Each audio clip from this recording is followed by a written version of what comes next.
एक बार की बात है, एक गांव में राम और श्याम नाम के दो मित्र रहते थे। दोनों बहुत गरीब थे, लेकिन अपने अपने काम में माहिर थे। राम एक मोची था और श्याम एक किसान। दोनों अपने अपने काम में दिन रात लगे रहते थे। एक दिन राम के पास एक अच्छे कपड़ों में एक व्यक्ति आया और बोला, मुझे एक जोड़ी जूतों की जरूरत है, क्या तुम बना सकते हो? राम ने हमेशा की तरह अपने काम में माहिरता दिखाई और व्यक्ति को एक दिन में ही नए जूते बना दिए।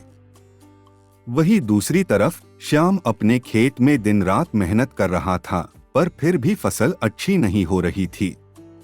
एक दिन उसके पास एक बुढ़िया आई और बोली, बेटा, तुम अपने काम में जीवन भर लगे रहोगे तो भी सफल नहीं हो पाओगे अगर तुम्हें इस खेत की समस्या का पता नहीं चलेगा। इस खेत में पानी की कमी है, इसलिए फसल नहीं होती। श्याम ने सोचा और अपनी बुढ़िया की बात मानी। उसने पानी का सही इंतजाम किया और कुछ ही समय में उसकी फसल हरी भरी हो गई। धीरे धीरे श्याम अमीर होने लगा और उसके खेत से उसकी अच्छी आय होने लगी। एक दिन राम अपने पुराने मित्र श्याम से मिलने गया। उसने देखा कि श्याम का घर बड़ा और सुंदर बन गया है। राम ने श्याम से पूछा, ये सब कैसे हुआ? श्याम ने कहा, मैंने अपनी पुरानी सोच को बदला और नए तरीके से काम करना शुरू किया।